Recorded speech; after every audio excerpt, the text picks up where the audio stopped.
Before I really go on with this recipe, I feel like I need to give a little bit of a disclaimer since it is the beginning of the year, and a lot of new people are probably going to see this video. If you see right here, I have some green onions, and you may be asking yourself, like, why are you doing that? This is a carnivore channel. Well, I'm going to go ahead and let you know right now that I am here to provide recipes for those of you that have been on the diet for a while and need some sort of relief, whether that's what I'm about to make, which is going to be like a teriyaki skillet type thing, or pizza, or just stuff like that. That's what I specialize in. If you look through my channel, it's all I really do. If I was forced to just cook steak on a video for every single video, I wouldn't keep doing this. So if you're new to the channel and you're new to the diet, I'm going to go ahead right now and recommend that you give this diet at least 30 days of a trial. See, when I started the diet, I was at 400 pounds, which is crazy. Like that was the second time in my life I've ever been 400 pounds. And over time, over the past 6 years that I've been doing this, I have been up and down in weight, and that's because stress is involved with my life. And I think a lot of you can also relate with that. So I'm not going to sit here and act like that I am a perfect eater by any means. I'm still obviously a large person, but I'm much better than I have been in a very long time. And I don't stick to this diet 100% of the time anymore. I will go off when I need to. I will take breaks from it because at the end of the day, I'm here to do what makes me feel best. Sometimes that means doing full-on carnivore. Sometimes that means adding in some carbs that I want sometimes. I just need it sometimes. It's just a respite from all of the meat that I take in sometimes. Like, I don't always feel great just eating meat and eggs. I can feel great doing it because I've done it before, but that doesn't mean that I always will. And with that really long caveat out of the way, we are going to be making a teriyaki skillet bowl.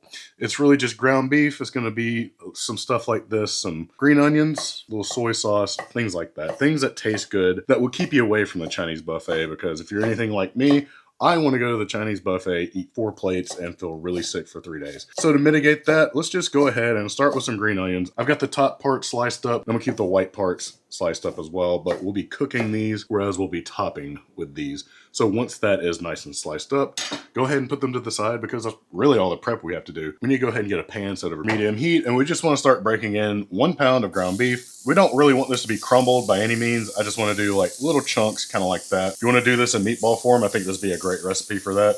Just don't really have the patience for it right now, but that's up to you. Just go ahead and get it in there. And once you do, I just want to let this sear for like a minute or two, just so I can get like a really good and deep color on the bottom side of the beef. That's really what I want to add, a little bit of texture to this as well, before I start adding in like wet ingredients and all these other spices. Don't panic, just let it go for a couple minutes. It's going to be okay, I promise. So after a couple of minutes, you should start getting some pretty deep brown bits on your beef. And we want to go ahead and just move this around so that we can start releasing some of the water and all the excess fat from it, because for whatever reason I bought this as lean ground beef, but it is just not. As soon as you see it start rendering a lot more, that's when we can drain it. So if you see right here, I have a nice pool of grease just kind of piling up. And if you don't want to drain it, I'm going to show you a little trick that I like to do sometimes. Get yourself a couple of paper towels, throw it in.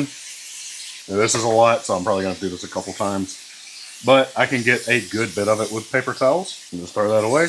While this is cooking, we'll go ahead and start seasoning it. I'm going to start with some salt, about a ½ teaspoon worth, a 1/4 teaspoon of onion powder, 1/4 teaspoon of garlic powder, an 1/8 teaspoon of white pepper, an 1/8 teaspoon of ground ginger, the whites from the green onions. Let's just go ahead and get this start mixed in.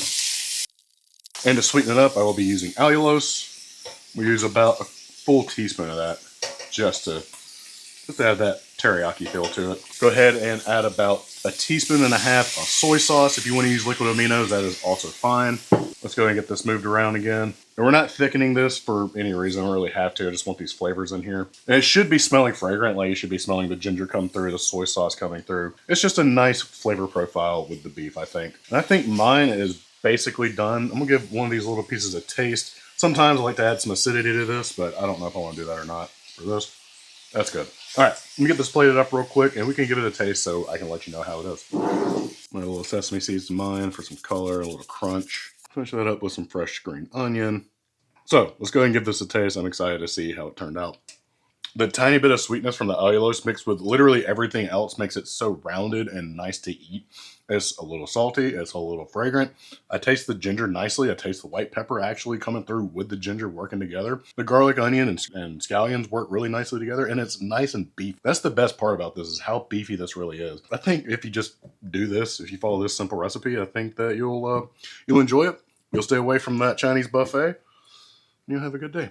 This video has been sponsored by Carnivore Companion. If you can't tell, that's my company. I know most of you already know this, but if you're new here, I just want to let you know that we sell clean seasoning. We want to make sure that when you pick up a label, all you see are ingredients that you know how to pronounce. Salt, pepper, smoked paprika, chipotle. I don't know, chipotle might be kind of hard for some people to read, but that's not the problem. That's not what I'm talking about. I don't want you to pick up and be like, what do I need tricalcium phosphate for? Like, I don't need this. Why do we have to add dyes to seasoning? Like, it doesn't have to be that crazy. Trust me, we know exactly how you feel. So if you want to check out our company, we have 5 seasonings currently. It is the beginning of the year, and we are planning on some big stuff this year. So check out our current offerings, sign up for the email list to stay up to date on new stuff. You can always use the code CarnivorousChef at checkout to save 15% on your order, and we look forward to seeing you all in 2026. You know what? It's 80 degrees in Alabama, and it pretty much means that it's winter time. So I think that means it's time for some sort of soup. And today, I want to make some taco soup. So let's just go ahead and jump right into it. First thing you need to do is get 1 pound of ground beef and add it straight into a pan that is set over medium heat, and just start browning it. That's all we got to do for this first part. Throw it in there, start breaking it up with a spatula, and make it as big or small as you want to.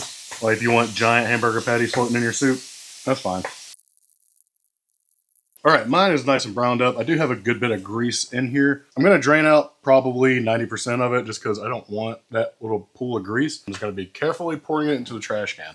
And by carefully, I mean very carefully, because I will dump out all this meat on accident. I've done it before. I'm not past doing it again because I'm sure I will at some point in my life. Could be right now. Now that I've got it drained, I'm going to be adding in some taco seasoning. I'll be using taco shake from my company, Carnivore Companion. You can use whatever seasoning you would like to. And just to keep it simple for you, in case you don't want to buy this, I will leave my super simple taco seasoning recipe down below. So you don't have to feel left out when making this recipe just because you don't want to buy this. I'm going to add in a tablespoon and about a quarter. And I'm also going to add this, which is tomato powder. This is very optional. If you don't want to add this, you don't have to at all. Or if you want to add real tomatoes, feel free to do that too. This is 1 tablespoon's worth. And I want to get that mixed in and get those spices starting to toast. And over to my side, I have 3 cups of beef stock just waiting for me, because as soon as I get these spices kind of opened up and you can smell them aromatizing everything, I want to add that in just so I don't burn them.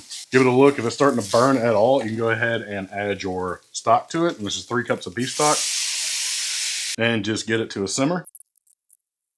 And once it's finally starting to boil, we can back off a good bit just to let it simmer for like 5 to 10 minutes. Basically, all we're going to do here is cook a little bit more just to let those flavors combine. But before I continue it, I do want to give it a little taste just to make sure the seasoning is okay. But this is pretty much done. I do want to add some toppings to it. You don't have to do any of that if you don't want to. Just eat it like this if you want. But let me get this into a bowl and start adding some of your favorite toppings. I'm going to add a little bit of sharp cheddar. Maybe a lot of it. I don't really know. Just go whatever feels right. A nice dollop of sour cream. A few thinly sliced green onions. And just a touch more cheddar for good measure. And there we go. Some nice, easy taco soup. This probably took me 15 minutes to make. Well, I'm going to stop talking. I'm going to give this a taste finally. That's about what it should be looking like. For this being a 15-minute soup, it's got a lot of flavor. It's real easy to customize it any way you really want to. I think the biggest thing you need to do is have decent stock and decent taco seasoning, whether that's one you made yourself or one that you purchased, as well as like whatever toppings you like that make this feel good and kind of cozy. That's what it's for. That's what soup's for. Yeah, that's about it. Real easy.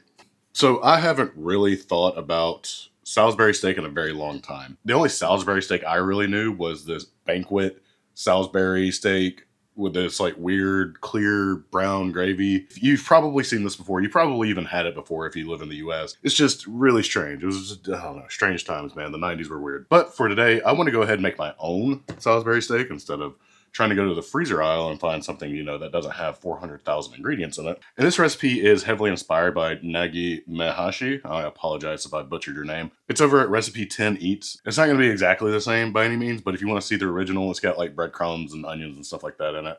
I'm going to do a very modified version of it. It's more of an inspiration than a direct copy of the recipe, but you know, I want to give credit where credit is due. So I'm just going to start with 1 pound of ground beef. And to this, we're going to go ahead and add in some salt. I'm going to add in about 1.5 teaspoons.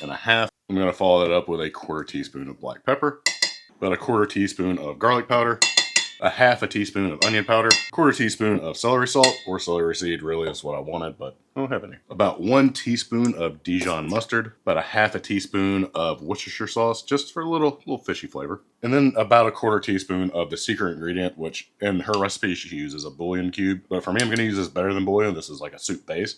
This is beef, and it's crazy that I never think to like add something like this. I'm only gonna add a half teaspoon total because this is just a head start on what's already in the bowl of just like beef and all the onion and the salt. I think it's just gonna make such a really good flavor profile ahead of time. Well, all that's in there. All we have to do now is give this a mix. And it should really only take about a minute to get it all mixed together. I know a lot of you have probably heard me say this before, but since it's the beginning of the year, I'm going to go ahead and say it that if you're mixing stuff into beef or just meat in general, you need to be careful because if you go too far with doing it, it's going to toughen up the meat because it pulls all the protein strands apart and it kind of like recombines them. Just give it about a minute and you should kind of see that everything is mixed together pretty well. Once it is mixed together well, let's go ahead and start making some patties. And I've got my bowl of meat on a scale because I want to make about 4-ounce patties. And you can shoot from the hip on this. Like honestly, it's not that big of a deal. I just enjoy making things look as perfect as possible sometimes, but you should be able to get about 4-ounce patties out of this. Simply get you a wad of meat, push it together, just kind of make sure it's all, you know, nice and put together. You see like cracks like this, that means you need to push it together. And once it's ball formed, roll it in your hands, put it on a plate, mush it down a bit, and then just kind of start working the sides just to get it even. This is what I'm going for. I'm not that worried about the shape, but so just continue doing that until you've used up all of your meat. And once those are ready, we can move over to our cooking station. And before I even turn the heat on this pan, I want to make sure I have these things ready to go for whenever I pull the burgers out to make the sauce. You're gonna need a couple cups of beef stock of some sort, some Worcestershire, salt, pepper, onion, garlic, heavy cream, and butter. These are what's gonna make up the sauce. And if you don't have those handy, it's gonna be really annoying trying to like turn the heat off to do what we're gonna do here. But with that little caveat out of the way, let's go ahead and get our pans over medium heat and throw the burgers right in.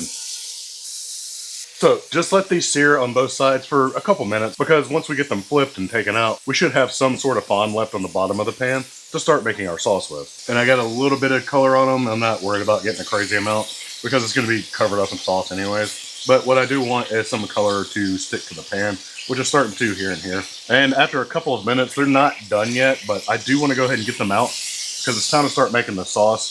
So go ahead and get those out. I'm going to drain pretty much all this grease.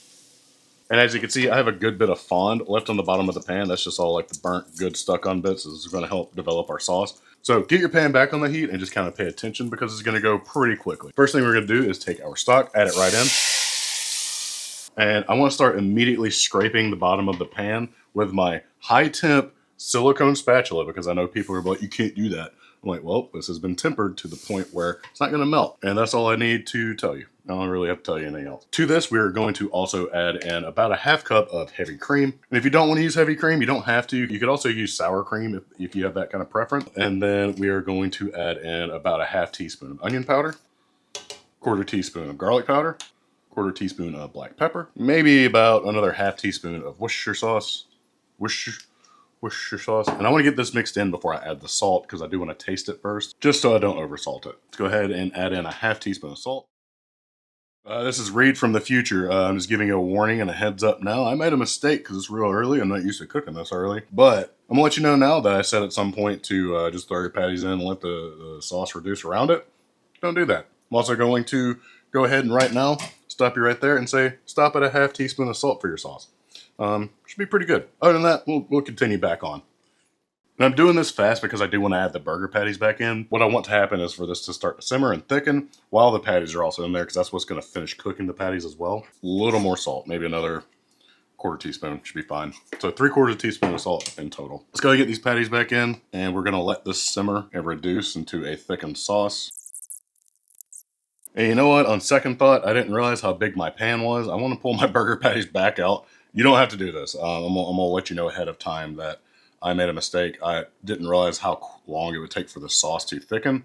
I do want it to thicken slightly, so I don't want to make dry burger patties.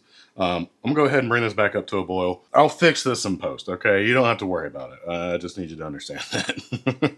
Whew, that was a fiasco. Go ahead and just kind of spoon over some of your sauce on top of your patties, and it's getting quite thickened finally. And my sauce is getting pretty thick, so I think what I'm going to do is pull this off and we'll call that good. So now that this is done, I'm going to get this plated up real quick and we will give it a taste, see how it is. I'm excited to try it, so I'm just not gonna stall. It's crazy how close like it actually is to the frozen thing. Not the texture or like the flavor wise. It's like there's something about it that is in there that helps kind of bring back that memory of the frozen one. But it is good. I will say it is very good. I really hope you try this one, especially if you are looking for something that's a little bit nostalgic.